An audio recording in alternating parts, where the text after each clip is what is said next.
ബാലു, അന്ന് നടന്ന സംഭവ വികാസങ്ങളൊക്കെ ഇങ്ങനെ ഓർത്തു പോവുകയാണ്. ഞാൻ ഇടയ്ക്ക് സൂചിപ്പിച്ചിട്ടുണ്ടായിരുന്നു, ഒരു വശത്ത് വലിയ രീതിയിലുള്ള പ്രതിഷേധം, മറുവശത്ത് നവോത്ഥാന മതിലൊക്കെ തീർക്കുന്നു. അങ്ങനെ സംഭവ ബഹുലമായ ദിവസങ്ങൾക്ക് ശേഷമാണ് ഇപ്പോൾ 6 വർഷത്തിനപ്പുറം കോടതിയിലേക്ക് കാര്യങ്ങൾ എത്തുന്നത്. ഇതിപ്പോൾ ഏറ്റവും കൂടുതൽ ചർച്ചയാവുന്നത് ഈ നിലപാട് അത് എങ്ങനെ മറിയും എന്നുള്ളതാണ്. അപ്പോൾ കഴിഞ്ഞ ദിവസം തന്നെ ഇപ്പോൾ എം വി ഗോവിന്ദനാണെങ്കിലും പലരും പറയുന്നുണ്ടായിരുന്നു മാറ്റമുണ്ടാകുമോ ഇല്ലയോ എന്നുള്ളത്. ഒന്നെങ്കിൽ പഴയ നിലപാടിൽ തന്നെ ഉറച്ചു നിൽക്കും, അതല്ലെങ്കിൽ നവോത്ഥാനത്തിൽ വെള്ളം ചേർക്കേണ്ടി വരും.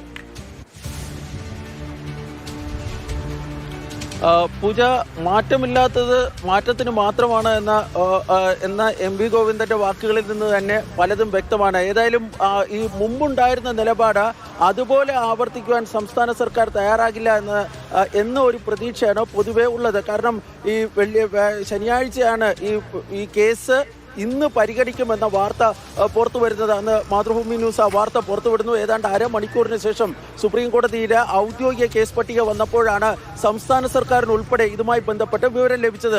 തൊട്ടു പിന്നാലെ ഇന്നലെയും മെനിഞ്ഞാന്ന് രാത്രിയും ഇന്നലെയും ഒക്കെ ആയിട്ട് സംസ്ഥാന സർക്കാരിന്റെ മുതിർന്ന അഭിഭാഷകരൊക്കെ ഇതുമായി ബന്ധപ്പെട്ട് വലിയ തരത്തിലുള്ള കൂടിയാലോചനകളൊക്കെ നടത്തുകയും ചെയ്തിരുന്നു. എങ്ങനെയാണ് ഈ കേസിൽ തിങ്കളാഴ്ച, അതായത് ഇന്ന് സുപ്രീം കോടതിയിൽ നടപടി സ്വീകരിക്കേണ്ടതിനെ സംബന്ധിച്ചുള്ള ചർച്ചകളായിരുന്നു നടന്നിരുന്നത്. ഇന്നലെ രാത്രി വൈകിയും അഡ്വക്കേറ്റ് ജനറൽ കെ ഗോപാലകൃഷ്ണ കുറുപ്പിന്റെ ഓഫീസും ഡൽഹിയിലെ അഭിഭാഷകരുടെ ഓഫീസും ഒക്കെ ഇതുമായി ബന്ധപ്പെട്ട് ചർച്ചയൊക്കെ നടത്തുകയും ചെയ്തിരുന്നു. തുടർന്ന് ഈ സംസ്ഥാന സർക്കാർ ഇപ്പോൾ എത്തിയിട്ടുള്ള ഒരു ധാരണ എൻ്റെ അറിവ് പ്രകാരം ഇങ്ങനെയാണ്. അതായത് ഇന്ന് കോടതിയിൽ നിലപാടുകളൊന്നും വ്യക്തമാക്കേണ്ടതില്ല, കാരണം മെറിറ്റിലേക്ക് കടക്കേണ്ടതില്ല. കോടതി എപ്പോൾ ഈ കേസ് പരിഗണിക്കും എന്നതാണ് ഏറ്റവും പ്രധാനപ്പെട്ട കാര്യം. അതുപോലെ തന്നെ ജസ്റ്റിസ് സൂര്യകാന്തിന്റെ, അതായത് ഇപ്പോഴത്തെ ചീഫ് ജസ്റ്റിസായ സൂര്യകാന്തിന്റെ അധ്യക്ഷതയിലുള്ള ബെഞ്ച്, അതിന്റെ ഘടന, അതിനുശേഷം ആ ബെഞ്ച് എന്തൊക്കെ നടപടികളിലേക്ക് കടക്കും, ഇതൊക്കെ അറിഞ്ഞതിന് ശേഷം ഈ ശബരിമല യുവതീ പ്രവേശനവുമായി ബന്ധപ്പെട്ട വിഷയത്തിൽ ഒരു അന്തിമ തീരുമാനം എടുത്താൽ മതി എന്നാണ് സംസ്ഥാന സർക്കാർ ഇപ്പോൾ തത്വത്തിൽ എടുത്തിരിക്കുന്ന ധാരണ. ഇന്ന് സർക്കാരിനോട് ഏതെങ്കിലും കാരണവശാൽ കോടതി നിലപാട് ആരായുകയാണെങ്കിൽ, പക്ഷെ അതിനുള്ള സാധ്യത വളരെ വിരളമാണ്. കാരണം 3-അംഗ ബെഞ്ചിനെ സംബന്ധിച്ചിടത്തോളം അങ്ങനെ ഒരു സാധ്യത അല്ലെങ്കിൽ ഒരു അഭിപ്രായം ആരായാനൊക്കെയുള്ള ഒരു സാധ്യതയില്ല. കാരണം 9-അംഗ ബെഞ്ചിന്റെ പരിഗണനയിലിരിക്കുന്ന വിഷയമാണ്. ഏതെങ്കിലും കാരണവശാൽ അങ്ങനെ ഒരു കാര്യം ചോദിക്കുകയാണെങ്കിൽ അത് നിലപാട് അറിയിക്കാൻ കൂടുതൽ സമയം തേടുക എന്നത് മാത്രമായിരിക്കും സംസ്ഥാന സർക്കാരിന്റെ ഭാഗത്ത് നിന്ന് ഉണ്ടാകുക. ഇന്ന് കോടതി പറയാൻ പോകുന്ന സമയം അത് വളരെ നിർണായകമാകില്ലേ ബാലു? കാരണം തെരഞ്ഞെടുപ്പ് കൂടി അടുത്തിരിക്കുന്ന സമയം, അതിന് മുൻപായിട്ട് വരികയാണ് എന്നുണ്ടെങ്കിൽ അത് ആകപ്പാടെ മറിയുന്ന ഒരു സംഭവം കൂടിയാകും. ഒരുപക്ഷെ തെരഞ്ഞെടുപ്പിനെ പോലും സ്വാധീനിക്കുന്ന വിധത്തിൽ കാര്യങ്ങൾ പോകില്ലേ? തീർച്ചയായും ഈ രണ്ട് കക്ഷികളുടെ സുപ്രീം കോടതിയിൽ സ്വീകരിക്കുന്ന നിലപാടായിരിക്കും അങ്ങനെ വരികയാണെങ്കിൽ കേരള നിയമസഭാ തെരഞ്ഞെടുപ്പിനെ സംബന്ധിച്ചിടത്തോളം ഏറ്റവും നിർണായകമാകാൻ വേണ്ടി പോകുന്നത്. ഒന്നാമതായി കേന്ദ്ര സർക്കാരിന്റെ നിലപാട് എന്നതാണ്. കാരണം ഈ കേസിൽ 9-അംഗ ബെഞ്ചിന് മുമ്പാകെ ആദ്യം 2020 വാദം തുടങ്ങിയിരുന്നത് തുഷാർ മേത്തയായിരുന്നു. അന്ന് അദ്ദേഹത്തിന് കേന്ദ്ര നിയമ മന്ത്രാലയത്തിൽ നിന്ന് ലഭിച്ചിരുന്ന ഒരു വിവരം അല്ലെങ്കിൽ ഈ ലഭിച്ചിരുന്ന നിർദ്ദേശം ഈ ശബരിമല യുവതീ പ്രവേശനത്തെ ശക്തമായി കോടതിയിൽ എതിർക്കുവാനായിരുന്നു. പക്ഷെ ഞാൻ നേരത്തെ പറഞ്ഞതുപോലെ തന്നെ കോവിഡിനെ തുടർന്ന് അന്ന് ആ നിലപാട് കോടതിയെ ഔദ്യോഗികമായി അറിയിക്കുവാൻ തുഷാർ മേത്തയ്ക്ക് സാധിച്ചിരുന്നില്ല.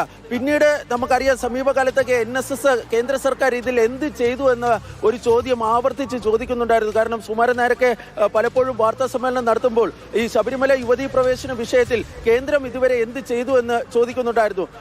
ഈ തെരഞ്ഞെടുപ്പിന് മുമ്പ് ഇത്തരം ഒരു സാഹചര്യം ഉണ്ടാകുകയാണെങ്കിൽ സ്വാഭാവികമായും കേന്ദ്ര സർക്കാർ ഈ പ്രത്യേകിച്ച് തുഷാർ മേത്ത, സോളിസിറ്റർ ജനറൽ തുഷാർ മേത്ത ആയിരിക്കാം ഒരുപക്ഷെ ഹാജരാകുന്നത്. അദ്ദേഹം ഇതുമായി ബന്ധപ്പെട്ട് കേന്ദ്ര സർക്കാരിന്റെ നിലപാട് സുപ്രീം കോടതിയിൽ വിശദീകരിക്കും അല്ലെങ്കിൽ വ്യക്തമാക്കും എന്നതാണ് ഏറ്റവും പ്രധാനപ്പെട്ട കാര്യം. രണ്ടാമതായി സംസ്ഥാന സർക്കാർ ഇക്കാര്യത്തിൽ എന്ത് നിലപാട് സ്വീകരിക്കുമെന്നതാണ്. പുനഃപരിശോധനാ ഹർജി വരുന്ന സമയത്ത് അല്ലെങ്കിൽ പുനഃപരിശോധനാ ഹർജികൾ സുപ്രീം കോടതിയുടെ 5-അംഗ ഭരണഘടനാ ബെഞ്ച് പരിഗണിച്ചിരുന്നപ്പോൾ അന്ന് സംസ്ഥാന സർക്കാരിന് വേണ്ടി ഹാജരായിരുന്നത് സീനിയർ അഭിഭാഷകൻ ജയ്ദീപ് ഗുപ്തയായിരുന്നു. അദ്ദേഹം യുവതീ പ്രവേശനത്തെ അനുകൂലിച്ചുകൊണ്ടുള്ള നിലപാടായിരുന്നു സുപ്രീം കോടതിയിൽ എടുത്തിരുന്നത്. അതേ ജയ്ദീപ് ഗുപ്ത തന്നെയാണ് ഇപ്പോഴും സംസ്ഥാന സർക്കാരിന് വേണ്ടി ഹാജരാകുന്നത്. പക്ഷേ സംസ്ഥാന സർക്കാരിന്റെ മുൻ നിലപാടിൽ ചില മാറ്റങ്ങൾ ഉണ്ടായേക്കുമെന്ന സൂചനകളാണ് ഇപ്പോൾ പുറത്തു വരുന്നത്. ഒരുപക്ഷെ സംസ്ഥാന സർക്കാർ ഇത് ആചാരപരമായ വിഷയമാണ് എന്നും അതുകൊണ്ട് തന്നെ ഈ മതാചാരന്മാർ അല്ലെങ്കിൽ മതവുമായി ബന്ധപ്പെട്ടവരാണ് ഇക്കാര്യത്തിൽ ഒരു തീരുമാനം എടുക്കേണ്ടത് എന്നൊരു നിലപാടിലേക്ക് അയയാനുള്ള സാധ്യതയാണ് കൂടുതൽ. പക്ഷെ അത് നമുക്കിപ്പോൾ ഔദ്യോഗികമായി പറയാൻ വേണ്ടി കഴിയില്ല. കാരണം സർക്കാർ ഏതെങ്കിലും ഏതെങ്കിലും തരത്തിലുള്ള ഒരു വാദമോ അല്ലെങ്കിൽ സത്യവാങ്മൂലമോ ഇതുമായി ബന്ധപ്പെട്ട് സുപ്രീം കോടതിയിൽ കൈമാറിയിട്ടില്ല. അതുകൊണ്ട് നമുക്ക് പറയാൻ വേണ്ടി കഴിയില്ല. പക്ഷേ സംസ്ഥാന സർക്കാരിനെ സംബന്ധിച്ച് ഇപ്പോൾ പറയാൻ കഴിയുന്ന ഏറ്റവും പ്രധാനപ്പെട്ട ഒരു കാര്യം, തങ്ങൾ ഈ വിഷയം ഒരു മതാചാരത്തിന്റെ ഭാഗമാണ്, അത് ഒരു മതാചാരമായതിനാൽ തന്നെ ഇക്കാര്യത്തിൽ കോടതിയല്ല മതവുമായി ബന്ധപ്പെട്ടവർ തീരുമാനമെടുക്കട്ടെ എന്ന നിലപാടിലേക്ക് മാറുവാനുള്ള സാധ്യതയാണ് കൂടുതൽ. ഏതായാലും നിയമസഭാ തെരഞ്ഞെടുപ്പിന് മുമ്പാണ് ഈ വിഷയം ഈ കേസിൽ സുപ്രീം കോടതിയിൽ വാദം കേൾക്കൽ നടക്കുകയെങ്കിൽ കേന്ദ്ര സർക്കാരിനെയും സംസ്ഥാന സർക്കാരിനെയും സംബന്ധിച്ചിടത്തോളം അത് വളരെ നിർണായകമാണ്. തീർച്ചയായിട്ടും അങ്ങനെ പ്രധാനപ്പെട്ട ഒരു കേസ് അത് വീണ്ടും സുപ്രീം കോടതിയിൽ എത്തുമ്പോൾ എന്തായിരിക്കും അതിലെ നടപടിക്രമങ്ങൾ? ഇന്ന് കോടതിയിൽ പ്രധാനപ്പെട്ട നടപടിക്രമങ്ങളായിരിക്കും വരാൻ പോകുന്നത്. അതും നിർണായകമാണ്. എന്നായിരിക്കും കേസെടുക്കുക തുടങ്ങിയ വിവരങ്ങൾ ഇന്ന് അറിയുകയാണ് എന്നുണ്ടെങ്കിൽ പോലും വളരെ പ്രധാനപ്പെട്ട ഒരു കാര്യം തന്നെയായിട്ട് മാറും. അപ്പോൾ അതിനുശേഷം ബാക്കി കാര്യങ്ങൾ കോടതിയിലേക്ക് എത്തുമ്പോൾ എന്തായിരിക്കും പലരും സ്വീകരിക്കുന്ന നിലപാട് എന്നതാണ് ഈ ശബരിമല യുവതീ പ്രവേശന വിഷയത്തിൽ നമ്മൾ ഉറ്റുനോക്കുന്നത്. എന്തായാലും അവിടെ സുപ്രീം കോടതിയിൽ അങ്ങനെ നടപടിക്രമങ്ങൾ പോകുന്നു. ഇവിടെ രാഷ്ട്രീയ വിഷയം ഇപ്പോഴേ കത്തി നിൽക്കുന്നു. അങ്ങനെ ശബരിമല യുവതീ പ്രവേശനവുമായി ബന്ധപ്പെട്ടുള്ള വിഷയം അത് കത്തി തന്നെ നിൽക്കുകയാണ്. ബി ബാലഗോപാലാണ് നമ്മുടെ അടുത്ത് സംസാരിച്ചത്.